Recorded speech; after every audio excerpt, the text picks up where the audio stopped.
کیونکہ یہ مکینہ جو چل رہا ہے مبارک مکینہ، یہ بڑا عظیم مکینہ ہے، اور اس مبارک مکینے کے اندر ہمارے بہت سارے نوجوان ایسے ہیں جو ایک غلط کام کے اندر ملوث ہیں۔ اس مبارک مہینے کے اندر باقاعدہ ایک رپورٹ آئی ہوئی ہے کہ جرول قصبہ کے اندر سب سے پہلے نمبر پر اگر کوئی چیز چل رہا ہے تو اس وقت اس مبارک مہینے کے اندر سٹہ بازی چل رہی ہے، جوا بازی چل رہی ہے سب سے نمبر 1 پر، کیونکہ IPL کا دور چل رہا ہے، میچ کا دور چل رہا ہے، اور اس مبارک مہینے کے اندر یہ شیطانی چالیں ہیں، یہ دشمنوں کی چالیں ہیں کہ اس مبارک مہینے کے اندر جو ہے اس کام کو انجام دیا جاتا ہے تاکہ یہ امت، یہ مسلمان قوم، اس مسلمان قوم کو بہلایا جائے، پھسلایا جائے، اور اس مبارک مہینے کی تعظیم کو برباد کر دیا جائے، اور اسے اس غلط کام میں لگا دیا جائے، اور اس کا شکل کو بدل دیا جائے، شکل کو بدل کر کے جوا بازی میں، سٹے بازی میں لگا دیا جائے۔ یہ شیطانی چالیں ہیں، اور اس چال میں اس امت کا نوجوان نسل، جرول قصبہ کا اکثریت جو ہے اس کے اندر ملوث ہے۔ اللہ رب العالمین نے جوئے کے تعلق سے، سٹے بازی کے تعلق سے سورہ بقرہ کے اندر آیت نمبر 219 کے اندر فرمایا کہ اے نبی پاک صلی اللہ علیہ وسلم، یہ دنیا کے لوگ، یہ آپ کی امت آپ سے پوچھتی ہے شراب کے تعلق سے، جوئے کے تعلق سے، سٹے بازی کے تعلق سے۔ اے پیارے نبی صلی اللہ علیہ وسلم، آپ فرما دیجئے یسألونک عن الخمر والمیسر قل فیہما اسم کبیر ومنافع للناس۔ اے نبی پاک صلی اللہ علیہ وسلم، یہ لوگ آپ سے پوچھتے ہیں شراب کے تعلق سے، خمر کے تعلق سے، والمیسر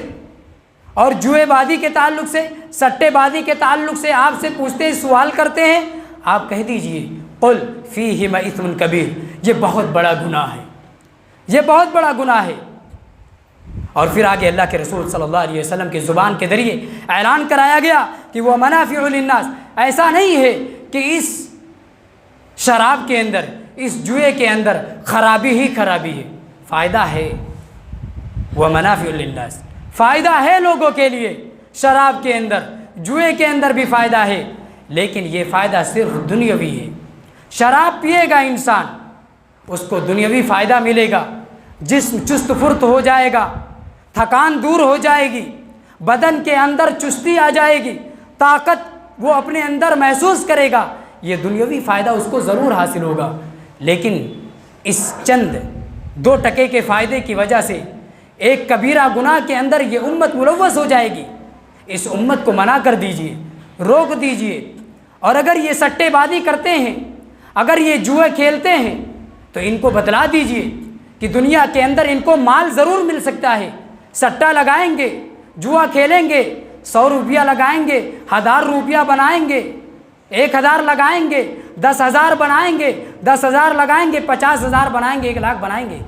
دنیا کے اندر ان کو فائدہ ضرور ملے گا، کبھی مال ان کو مل جائے گا، لیکن یہ چند دن کا فائدہ ہے، اور اس کا نقصان بہت بڑا ہے، اس کا نقصان بہت بڑا ہے۔ وَإِثْمُهُمَا أَكْبَرُ، لیکن اس کا گناہ، اس کی سزا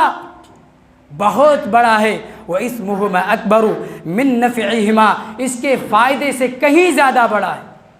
اس آیت کے ذریعے اللہ رب العالمین نے اس کی قباحت کو ذکر کیا، لیکن اس کے علاوہ دوسری آیت کے ذریعے اس شراب کو، اس جوئے کو بالکل حرام کر دیا۔ اس آیت کے ذریعہ حرام نہیں کیا تھا، کیونکہ امت اس وقت یہ جوا بازی اور شراب پیتی تھی، شراب حرام نہیں ہوا تھا، اس لیے یہ آیت نازل کر کے اللہ رب العالمین نے امت کو سب سے پہلے روکا، منع کیا، حرام نہیں قرار دیا۔ لیکن بعد میں اللہ رب العالمین نے سورہ مائدہ کی آیت کے ذریعے یہ اعلان کروایا پیارے نبی صلی اللہ علیہ وسلم کے ذریعے کہ حرام ہو گیا ہے، اب اگر اس کام کو انجام دیتا ہے تو پھر وہ حرام کاری کر رہا ہے۔ اللہ رب العالمین نے فرمایا یا ایھا الذین آمنوا انما الخمر والمیسر والانصاب والازلام رجس من عمل الشیطان فاجتنبوہ لعلکم تفلحون۔ اللہ رب العالمین نے فرمایا کہ اے وہ لوگوں جو ایمان لائے ہو، مخاطب کس کو کیا جا رہا ہے؟ اہل ایمان کو مخاطب کیا جا رہا ہے۔ وقت ضرور زیادہ ہو رہا ہے، لیکن اس مسئلے کو سمجھ لیجئے بس۔ مخاطب کس کو اللہ رب العالمین کر رہا ہے؟ اہل ایمان کو مخاطب کر رہا ہے، کفار کو مخاطب نہیں کر رہا ہے، مشرکین کو مخاطب نہیں کر رہا ہے، یہود و نصارہ کو مخاطب نہیں کر رہا ہے اللہ رب العالمین، بلکہ اہل ایمان کو مخاطب کر رہا ہے۔ کیوں مخاطب کر رہا ہے؟ کیونکہ ایمان لے آئے ہیں، اور ایمان کا تقاضا یہ ہے کہ جس طریقے سے ہم اوامر پر ایمان لائے ہیں اس طریقے سے نواہی پر بھی ایمان لانا ہوگا۔ اگر اوامر کو ہم بجا لاتے ہیں، جو حکم اللہ رب العالمین ہمیں دے رہا ہے کہ عبادت کرو، نماز پڑھو 5 وقت کی، ہمیں پڑھنا ہے، کس طریقے سے پڑھنا ہے اس طریقے سے ہم کو پڑھنا ہے، روزہ رکھنا ہے تو رکھنا ہے، قربانی کرنا ہے تو کرنا ہے، فلاں جگہ کھڑے ہو جانا ہے، کھڑے ہو جانا ہے، یہ حکم ہے۔ لیکن اسی طریقے سے نواہی سے بھی ہمیں باز آ جانا ہے۔ جس چیز سے رب روک دے ہمیں، شراب نہیں پینا ہے تو نہیں پینا ہے، جوا نہیں کھیلنا ہے تو نہیں کھیلنا ہے، اور اگر ہم اوامر کو بجا لاتے ہیں، نماز پڑھ رہے ہیں، روزہ رکھ رہے ہیں، صدقہ و خیرات کر رہے ہیں، ذکر و اذکار کر رہے ہیں، تسبیح و تحلیل کر رہے ہیں، لیکن سٹے بازی بھی کر رہے ہیں، جوا بھی کھیل رہے ہیں، کبھی کبھار چکھنا بھی کھا رہے ہیں، کبھی کبھار جو ہے شراب بھی پی لیتے ہیں، کبھی کبھار جو ہے نام بدل کر کے بیئر بھی پی لیتے ہیں، اور سوچتے ہیں کہ ہم جنتی ہیں، تو یہ ہماری بھول ہے۔ اللہ رب العالمین نے جہنم کو تیار کر رکھا ہے،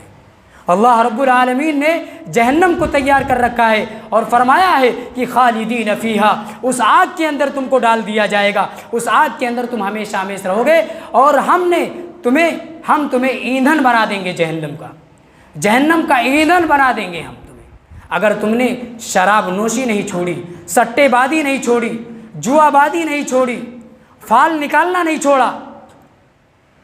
تو یہ جان لیجئے کہ تمہارے لیے ہم نے جہنم کو تیار کر رکھا ہے، اور ایندھن کے طور پر تمہیں استعمال کریں گے، تمہیں کے ذریعے اس جہنم کو بھڑکائیں گے اور تمہیں کو اس کے اندر جلائیں گے۔